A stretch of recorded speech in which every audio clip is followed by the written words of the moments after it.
목사님 석진광 전도사님, 그리고 안은경 전도사님, 그리고 김동진 전도사님, 그리고 곽정은 전도사님, 다 이렇게 사역자들 모두 나와서 이렇게 하더라고요.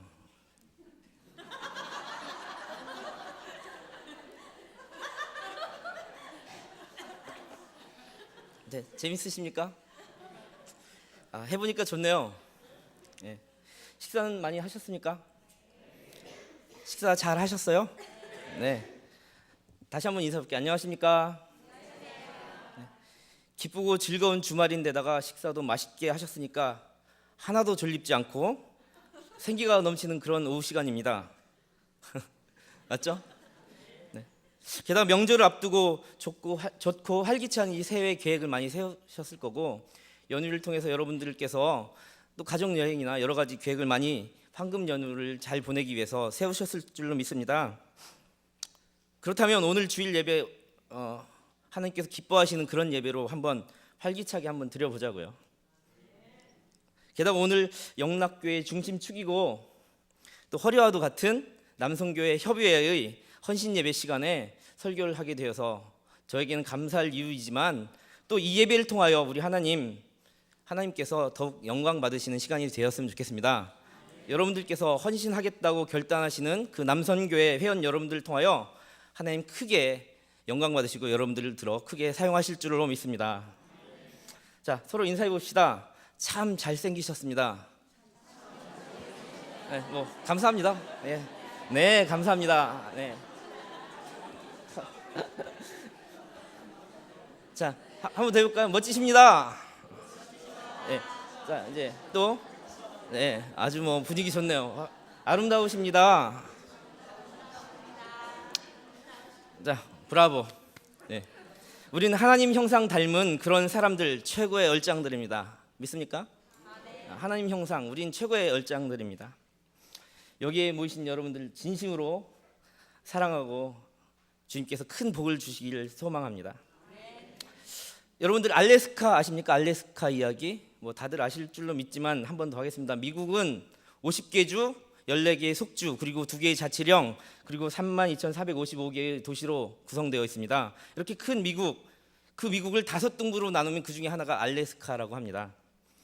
우리나라 남북한을 합친 것의 7배 정도, 그리고 남한 땅으로만 치면 17배 정도.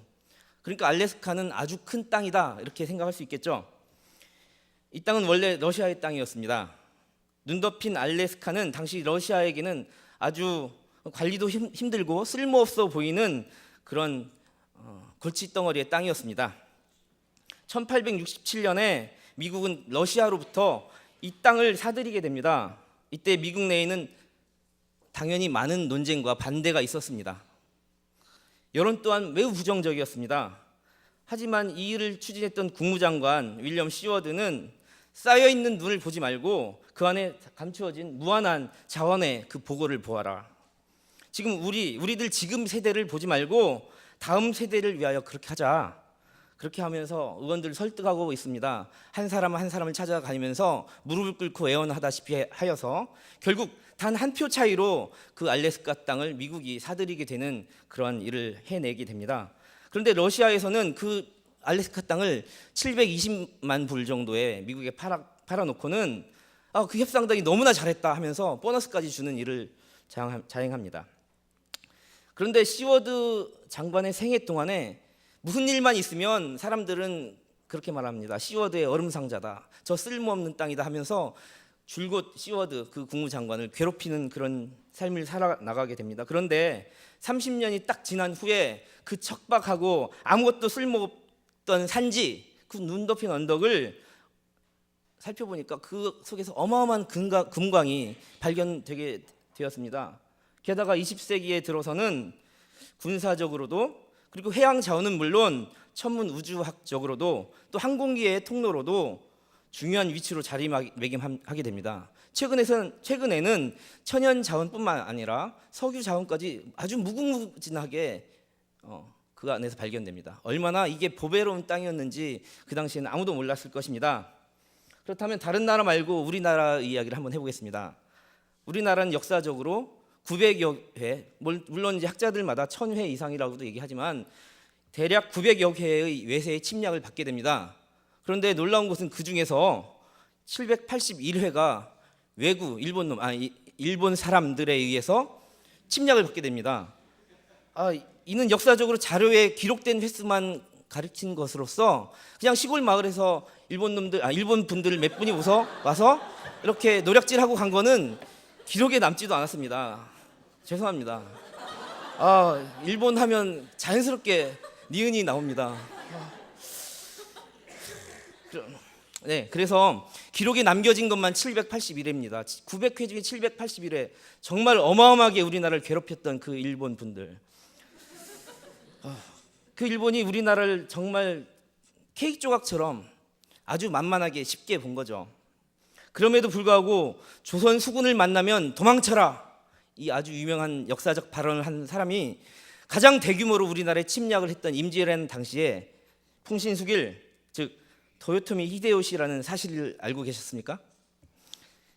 이 말은 침략과 제국주의에 물들어 있는 일본군과 일본 우익들에게 가장 치욕적인 그런 역사적 발언이며, 당시 조선 수군을 지휘하던 이순신이야말로 우리 민족에게는 역사적으로 외세가 가장 두려워했고 또 존경까지 했던 단 한 명의 장군이라는 점, 그것이 바로 우리의 자랑거리가 아닐 수 없습니다.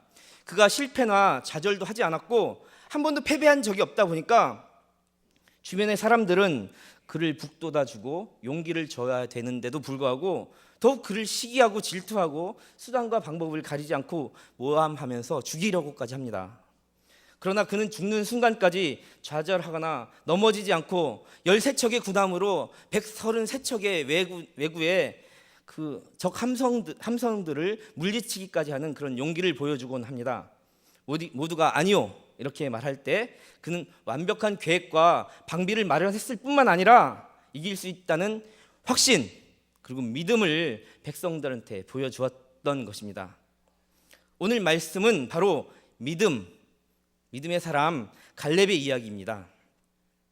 이스라엘 민족이 출애굽한 이후 40년이 지나서 가나안 땅에 들어가게 됩니다. 여호수아는 약속한 땅을 각 지파별로 이렇게 분배하려고 각 지국장들을 불러 모읍니다. 그런데 요단 동쪽의 땅은 아주 비옥하고 가축을 치기에 너무나 좋아서 따라서 많은 가축을 갖고 있었던 지파인 루벤 지파, 갓 지파 그리고 므낫세 반 지파들은 이미 모세에게 그 땅을 요구했었습니다. 그리하여 여호수아가 그 세 지파에게 요단 동쪽 땅을 이렇게 나눠주게 됩니다. 그리고 남은 땅을 9지파 반에게 제비를 뽑아서 이렇게 나누어 주려고 하는 바로 그 상황입니다. 바로 이때 유다 지파 갈렙이 40년 전 가나안 정탐시 봤던 그 거인들이 살고 있던 아나키인들이 살고 있던 그 강하고 큰 견고한 성읍들이 있던 바로 그 땅 헤브론 땅을 내게 달라고 요구하고 있는 것입니다. 이제 40년이 흘러서 나이 85세가 된 그 갈렙은 약속의 말씀을 기억하고 하나님께서 약속했던 그 땅, 믿음의 조상들이 거주했던 그 역사의 땅을 회복하고자 담대히 외치고 있는 것입니다. 이 산지를 내게 주소서라고요. 갈렙이 요구했던 그 헤브론 땅은 4개의 도로가 교차하는 교통과 군사 유충지입니다. 다른 지파들도 그 땅을 매우 탐내고 있었지만 감히 그 산지에 살고 있는 그 백성들이 너무나 두려워서 감히 달라고 하지도 못하고 포기하고 피해가려고만, 제발 제비에 걸리지만 말아라, 이런 땅을, 그 무시무시한 땅을 갈렙은 여호수아 14장 11절과 12절에서 바로 이렇게 외치며 고백합니다. 모세가 저를 보내시던 그날과 같이 저는 아직도 강건합니다. 그리하여 전투에 임할 때나 드나들 때 지금도 그때와 마찬가지로 여전히 저는 감당할 수 있습니다. 그러하오니 이제 주님께서 그날에 말씀하신 그 약속하셨던 이 산악 언덕 마을을, 이 산지를 지금 내게 주소서. 그때 당신 여호수아께서도 들으셨던 것처럼 그곳에는 아나키인들이 살고 있습니다. 그 성읍들은 크고 견고한 요새와 같을지라도 주님께서 저와 함께 하시면, 나를 도우시면 주님의 말씀대로 내가 그들을 몰아낼 수 있을 것입니다. 오늘 말씀을 잘 기억하시기 바랍니다. 85세나 된 갈렙이 지금 분수 파악도 못하고 나는 아직도 세다고 정정하다고 말하며 잘난 척 하는 것처럼 보일 수도 있습니다. 그러나 그것이 다가 아닙니다. 본문을 자세히 보면 그는 이렇게 고백하고 있습니다. 그 성읍들이 크고 견고할지라도 여호와께서 나와 함께 하시면 내가 여호와의 말씀대로 그들을 쫓아내리이다. 할렐루야. 누가 함께 하시면이라고요? 아멘. 하나님께서 나를 도우시고 함께 하시면 세상에 무슨 일을 감당치 못하겠습니까? 나의 힘과 나의 능력으로 하는 것이 아닙니다. 나의 지혜와 나의 노력으로 하면 교만이고 자랑이 될 수 있습니다.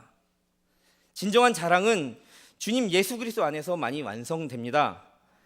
그분의 영광 받으심이 곧 우리의 자랑이며 우리의 힘이 되는 것입니다. 하나님께서 하시는 것입니다. 하나님께서 함께 하시는 것입니다. 나의 능력이 아닙니다. 사도 바울은 또 이렇게 고백합니다. 빌립보서 4장 13절을 헬라어 원문에 나오는 크리스토를 넣어 번역해 보면 다음과 같습니다. 내게 능력 주신 자 곧 그리스도 안에서 내가 모든 것을 할 수 있느니라. 아멘. 아멘. 아멘. 사랑하는 여러분, 나 자신이 하는 것이 아닙니다. 저와 함께 하시는 이 하나님께서 여러분들 나의 인생을 주장하시고 변화시키고 역전시키시고 회복시키십니다. 이와 같이 갈렙이나 사도 바울이 이런 믿음의 선배들이 했던 바로 이 고백이 바로 저와 여러분들의 고백이 되시길 바랍니다. 갈렙은 하나님께서 함께 하신다는 그 사실을 40년이나 간직하며 살았습니다. 40년 전에도 정탐꾼의 한 사람으로서 뽑혔던 그 갈렙은 자신을 메뚜기처럼 비유하고 있는 그 거인족 아나키인들이 살고 있던 가나안 땅을 우리가 올라가서 그 땅을 취하자고 외쳤었습니다.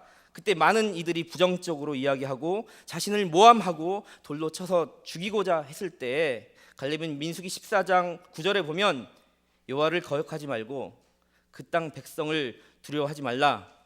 그들은 우리의 밥이라. 그들은 우리의 먹이다. 여호와는 우리와 함께 하시니 두려워 말라라고 외치고 있단 말이죠. 40년이 지난 후에도 갈렙은 하나님과의 약속을 굳게 믿고 이렇게 든든히 서 있는 것입니다. 그렇습니다. 갈렙은 눈앞의 걱정, 눈앞의 근심보다는 하나님의 능력을 더 크게 믿었던 것입니다. 세상을 변화시키는 그 힘은 어떠한 지식과 경험과 노력과 능력만이 대수가 아닙니다. 바로 하나님께서 함께 하신다는 그 믿음입니다. 하나님과 동행하여 예수님의 향기를 이렇게 날리는 그런 사람만이 하나님의 은혜를 경험하는 그런 사람이 될 줄로 믿습니다. 우리 찬양 한번 띄워주셨으면 좋겠습니다. 바로 이런 사람을 세상은 감당할 수 없다고 말합니다. 갈렙과 같은 담대함과 그런 선한 영향력으로 자신과 만나고 교제하는 모두에게 하나님의 사랑과 하나님의 약속의 위대함을 여러분들이 보여주셨으면 좋겠습니다. 다 같이 찬양 한 곡 하셨으면 좋겠습니다. 이 산지를 내게 주소서.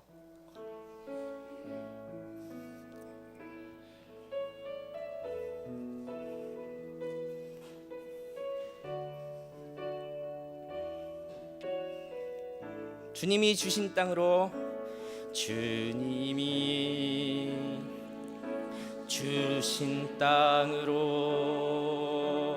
한 걸음씩 나아갈 때에 수많은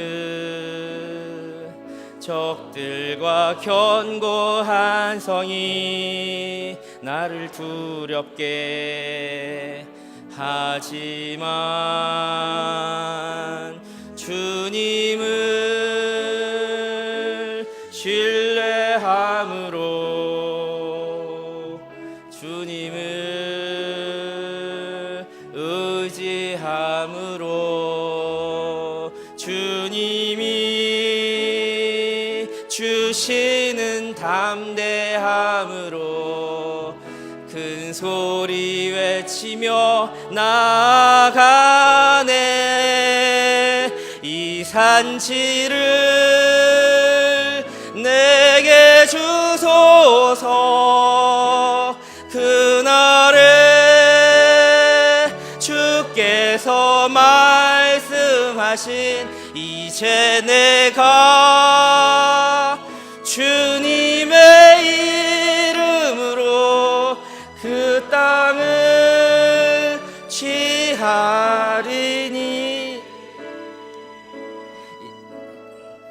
아멘. 네, 원래 곡이 이게 아니었던 것 같은데, 네, 제가 후렴만 그냥 해볼까요? 이제 반주 없이요? 한번 해볼게요. 이 산지를 내게 주소서. 그날에 주께서 말씀하신 이제 내가 주님의 이름으로 그 땅을 취하리니. 이 산지를 내게 주소서. 그날에 주께서 말씀하신 이제 내가 주님의 이름으로 그 땅을 취하리니. 아멘. 죄송합니다. 노래도 잘 못하는데. 이 자리에 모이신 사랑하는 성도 여러분, 특히 영락교회 허리로, 가장으로, 직장과 사업처의 중추적인 인물로 하루하루를 힘겹게 살아가시는 사랑하는 남성교회 회원 여러분들, 정말 하루하루가 피곤하고 힘드시죠? 주님의 피로 수혈받는 그런 회복되시고 그런 하루가 되었으면 좋겠습니다. 여러분들의 이 믿음을 굳건히 지키셔서 앞으로 40년 후에도 나 믿음을 지켰노라, 이렇게 하나님의 약속을 굳게 믿었노라, 이렇게 고백할 수 있는, 그리고 이제 이 예배의 자리에 나와서 당당히 이야기할 수 있는 그런 여러분들이 되시기를 진심으로 소망합니다. 여기 모여 있는 청소년 그리고 청년들, 그리고 사랑하는 영락의 많은 모든 성도님들, 그리고 우리 친구들에게도 마찬가지입니다. 저와 여러분이 40년 후에도, 아니 이 땅을 살아가다가 마지막 순간이 되는 그 날에도 살아계신 하나님의 말씀을 기억하며 예수 그리스도와 동행하는 그런 삶을 살아가시기를 소망합니다. 그날까지 세상이 감당할 수 없는 귀한 하나님의 사람, 믿음의 사람, 복의 근원이 되는 사람, 그런 사람들이 모두 다 되시기를 다시 한번 간절히 소망합니다. 그래야 여러분들 모두가 예수가 주인인 교회의 그 중요한 일꾼으로서 그 약속하신 그 말씀 위에 굳게 서는 이 시대의 갈렙이 되어주시기 바랍니다. 기도하시겠습니다. 사랑하는 하나님, 오늘도 말씀을 사모하게 하시고 들을 수 있는 은혜를 주심에 감사드립니다. 믿음은 들음으로 시작된다고 하셨습니다. 오늘 말씀을 마음판에 새기고 삶의 어떠한 상황 속에서도 감당하고 능히 이길 수 있는 선한 말씀과 위로의 말씀이 되게 하여 주소서. 그리고 살아계신 하나님의 말씀을 기억하게 하소서. 우리 모두가 이 시대의 갈렙이 되어 하나님이 약속하신 말씀 위에 굳게 서는 믿음의 사람들이 되게 하여 주소서. 우리와 늘 함께 하시는 예수님의 이름으로 기도드립니다.